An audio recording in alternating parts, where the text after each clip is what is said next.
Welcome. I'm the Deadwood Jedi, and today I'm very excited because this is going to be part 3 of the Mastery series. We're going to be talking about the support tree today.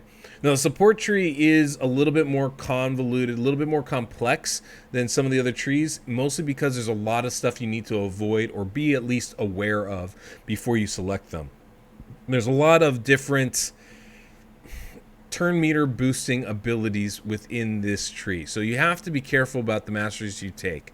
It's very important. It's also maybe the most useful of all the mastery trees.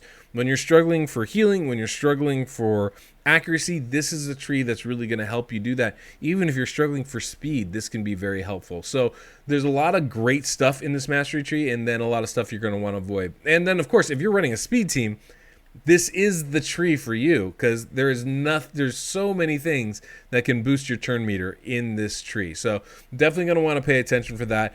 Guys, if you found this series helpful, if you haven't seen it, there's 2 other parts of this series, one on the defensive mastery tree, one on the offensive mastery tree. Definitely want to check those out. And if you haven't seen those yet, please go watch them. If you are enjoying this, please subscribe, because I'm trying to just put out stuff that I think is enjoyable and useful to you guys.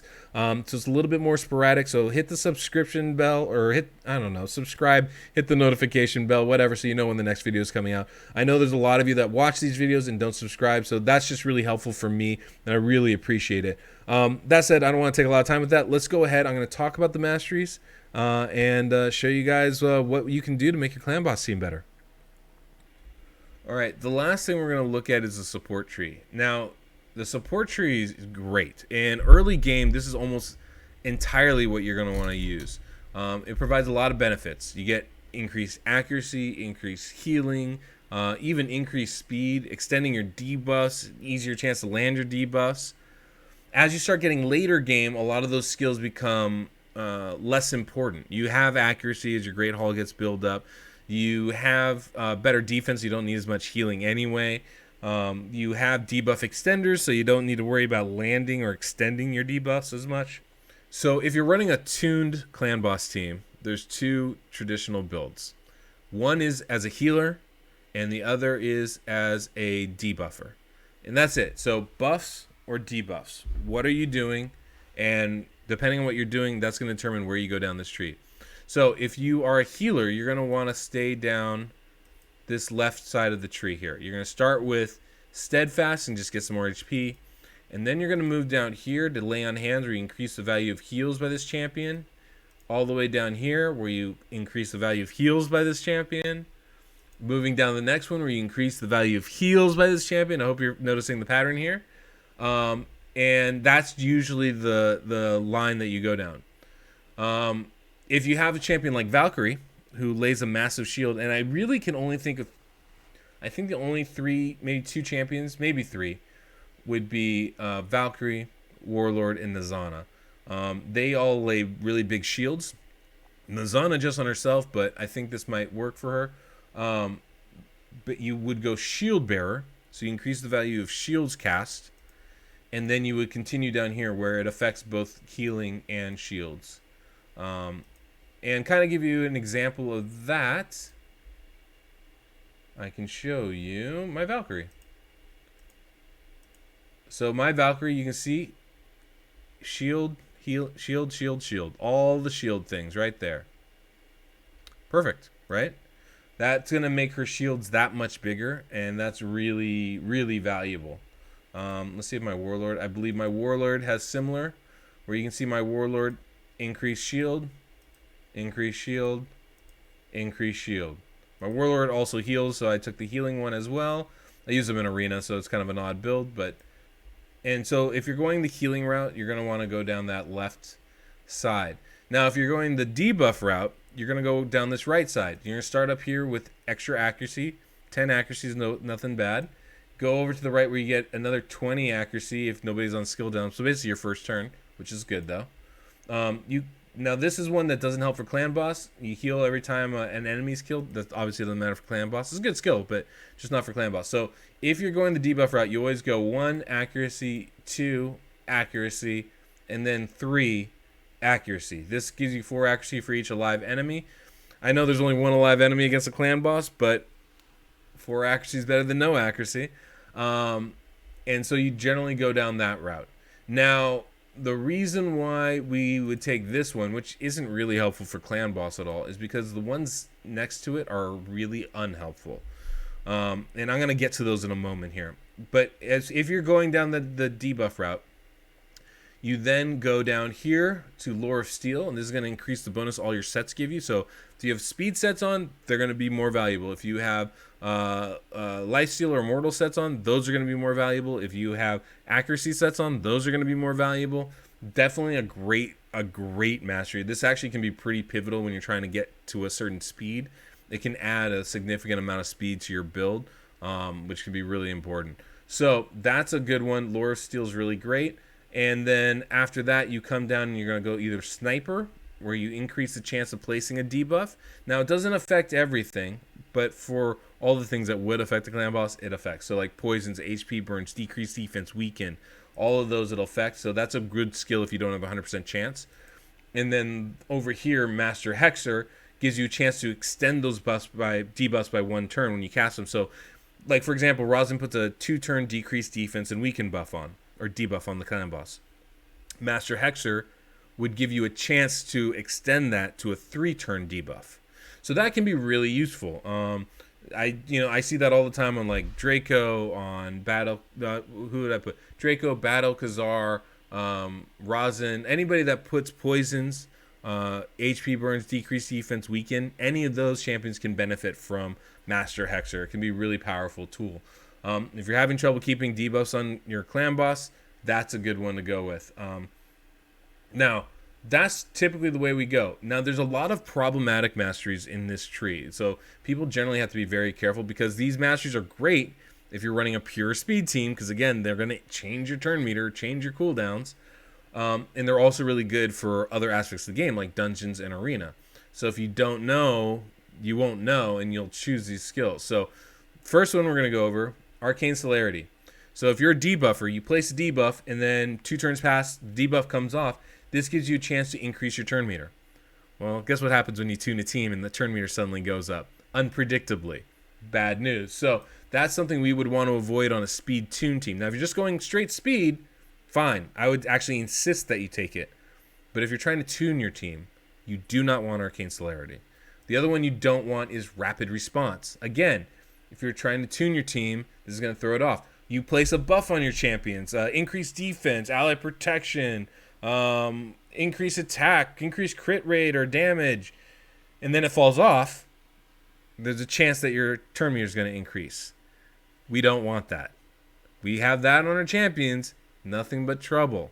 We don't want that on our champions. Not if we're trying to tune our team. If we're going straight speed, great.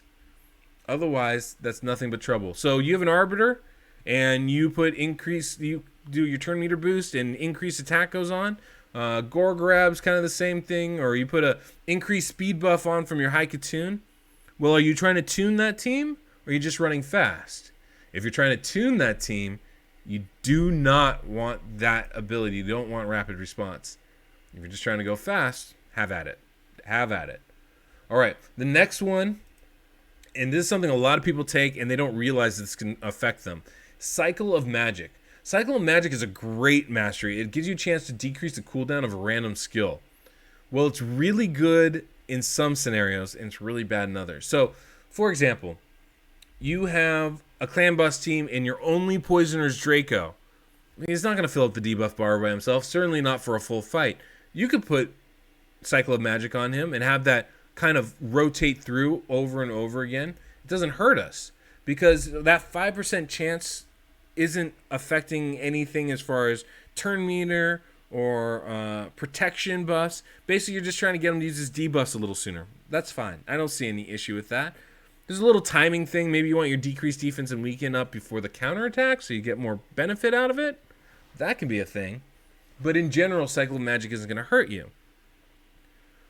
But let's say you put Cycle of Magic on, say, your Skull Crusher, or your Tower, or your Valkyrie, or your Martyr, or your Alton. Anybody else that's going to place really crucial debuff or buffs like counterattack, or increased defense, or ally protection or strengthen, anything that's crucial to the timing of it. If they're going to be placing anything that's crucial to the timing, like increased speed, for example, taking Cycle of Magic will screw up your run. Because what will happen is inevitably, at some point in the fight, that skill, that counterattack skill, that ally protection skill, the increased defense skill, it's going to be cooled down a turn early. And it means it's going to be used a turn early. And that's going to be problematic because that's going to throw off the tune that you have established. So highly, highly recommend being very careful with using something like Cycle of Magic. There are plenty of champions where it's not going to hurt you. Plenty of them. Almost every debuffer I can think of, it's not going to be an issue. If you're a pure damage dealer, I don't see it being an issue. But if that skill needs to be done at a particular time to keep your team alive, that's going to be really problematic. So you definitely want to be careful about using this skill. That's basically, I think, the biggest takeaway. It's really strong, very powerful, and it's great in a lot of scenarios, but you want to be very careful when you're using it for certain champions. The last skill that I'm going to talk about, which is problematic, is this Lasting Gifts. This is very much like Cycle of Magic. So what Lasting Gifts does is it gives you a chance to extend the duration of buffs. So it doesn't work for like unkillable, revive on death, block damage, but counterattack, increased defense, ally protection, strengthen.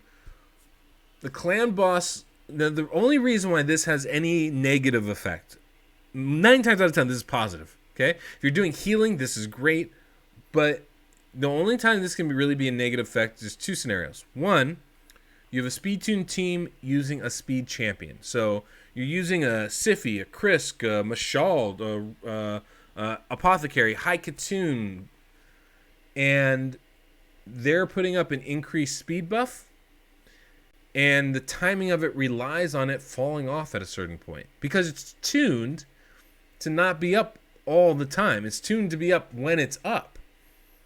So Lasting Gifts can potentially throw that off. That is something that, even if it's just 1 or 2 ticks, could potentially have a profound effect on the tune of your team. So that's something you're going to want to pay attention to when you're tuning that team. You want to know, hey, is this a buff that I can extend, or is this not a buff I can extend? And you're going to want to be aware of that. So definitely something to pay attention to. The other champions where this can really be a negative effect, the other scenario is for champions that place increased defense and counterattack.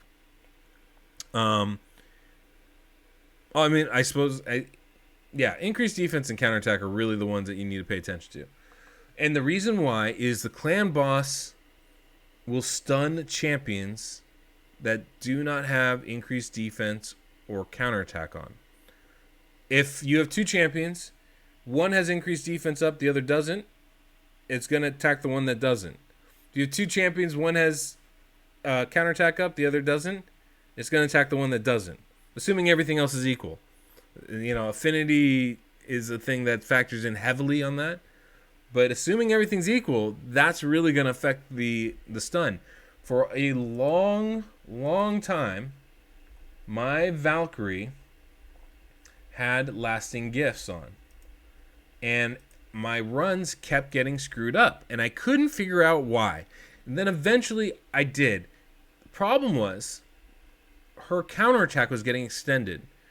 And it would get extended on my tank, on my lead champion. So the stun would no longer go on that champion. And inevitably, Valkyrie would end up taking the stun, which would throw off her timing and throw off my run, and everything would go to hell. So you want to be very careful about taking that mastery. Just something to be aware of. But those are the problematic masteries. You have Lasting Gifts, Cycle of Magic here. Let me go back to Ray, actually. I think that'll probably be better. I'll go back to Ray and show you on a blank slate exactly the problematic masteries. So, problematic masteries for support: Arcane Celerity, Rapid Response, Cycle of Magic, and Lasting Gifts. Those are the 4 problematic masteries in support. On defense, Cycle of Revenge. So those are the 5 masteries. Those are the 5 masteries you need to avoid if you're trying to tune your clan boss team. Now, it doesn't necessarily mean you have to avoid all of them. Like I said, Lasting Gifts, Cycle of Magic can be used in certain scenarios. But in general, those are the 5 masteries you want to avoid. Now, I know a lot of people are like, don't take Lore of Steel. You can take Lore of Steel. It's fine.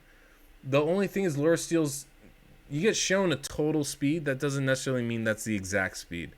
And that's the only thing that Lore of Steel really affects. But bottom line, Lore of Steel makes you faster. There's no two ways about it. It just makes you faster. Let's see if I can find a good example of Lore of Steel here. I don't use Support Mastery very much anymore, so here's a good example. Okay. So this is both a good example of a support build, as well as a good example of what Lore of Steel does. So this is my Steel Skull. Excuse me, my Steel Skull. Steel Skull is my poisoner. So there's a couple things I need. I need the healing that Steel Skull provides. So, and I also need the accuracy. So like I think if I redid it, I might come down. Actually, I probably would keep things the same. So accuracy here, this is not helpful, but this one is improving the healing that that Steel Skull casts, and again improving the healing that Steel Skull casts. Then I came back down this way for accuracy, down to Lore of Steel to improve my speed and my set bonuses, down to Sniper so his chances to put poisons down are better, and over to Master Hexer to extend the duration of the debuffs that he's landing. Now, I do realize I have Vizier now on my team, so I can probably take all of this and move it over to the defense tree and be fine. But this is the build that I have currently, and I find it very valuable for me. It works really well. Now, that Lore of Steel, I'm going to show you exactly what's happening there. So here you can see the total speed is 229. Over here you can see we're getting 116 speed from our accuracies. From our artifacts. That includes speed sets, okay? And over here, you can see we get 2 extra speed from our masteries. Lore of Steel is giving us that 2 extra speed. That's what's happening right there. 116 from artifacts, 2 from Lore of Steel. Now, why it gets a little wonky, and why you have to check off the box whether you have Lore of Steel when you're putting in your speeds to get an exact true speed, is because the way Raid does it, they round up the bonus you get from the masteries separate from the bonus you get from your speed set. It doesn't make any sense, really. Not how I would have done it. But it means that whatever bonus you get from your speed set is rounded up once, and then any bonus you get from your masteries is rounded up again. So you're basically getting two.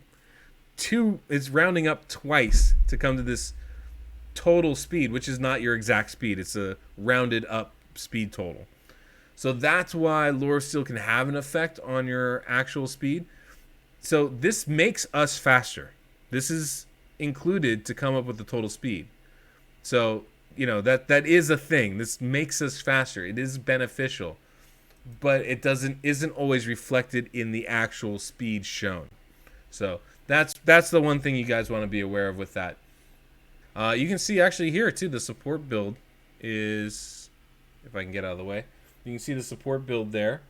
We're not taking anything problematic. Only thing we take is Cycle of Magic, but Drexar doesn't do anything that is crucial for timing, so it's totally fine having him with Cycle of Magic. That's an instance where it's good to have it. So that kind of gives you an example there. Tayrell I have going down the support tree here. Gotta move myself. I had Tayrell going down the support tree, as you can hear me but not see me. But you got accuracy, Lore of Steel, gave him Evil Eye, which is good for other content, and then Sniper and Master Hexer, basically for his decreased defense ability, which gets used a fair amount of times. Bulwark, same kind of deal. I gotta stop going down this this support tree to show you guys. But Bulwark doesn't have any really crucial skills, so Cycle of Magic is fine on him. Just gets his HP burn ability back faster. Chance to extend debuffs, chance to land debuffs, make him a little bit faster, increase his accuracy. Pretty standard stuff.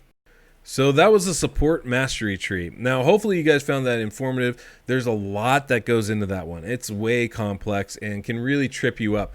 Most of the clan boss teams that I work on, they end up having problems with a lot of the masteries in this tree. And so it's definitely something that you want to be wary of, especially if you're trying to speed tune your team. These masteries can throw everything way off. So just be careful about that. And hopefully you found this useful. There's a lot of great masteries in here that you're going to want to take and a lot that you're going to want to avoid. So hopefully this was helpful. And if it was, and if you guys are still here for crying out loud, subscribe. Clearly there's something you're enjoying about this. Maybe it's my wild gesticulating hands. Perhaps it's the colorful background I have behind me. It's so original, isn't it? But whatever it is, hopefully guys, take the time, subscribe. It makes a big difference for me. Hit the notification bell so you know when my next video comes out. And if you like this one, hit the like button below. Always useful. But more importantly, guys, if you found something interesting in here you didn't know about, if you found something that I didn't cover that you want covered, whatever it is, leave a comment down below. I really try to answer those, really try to connect with you guys in the community, and I would love to hear your thoughts on this. But hopefully this was super helpful for you guys. I think Masteries is very complex, but so important to the clan boss team. So hopefully this made it a little bit easier for you guys to understand. I really can't wait till the next conversation we get to have, but till next we meet, I'm the Deadwood Jedi.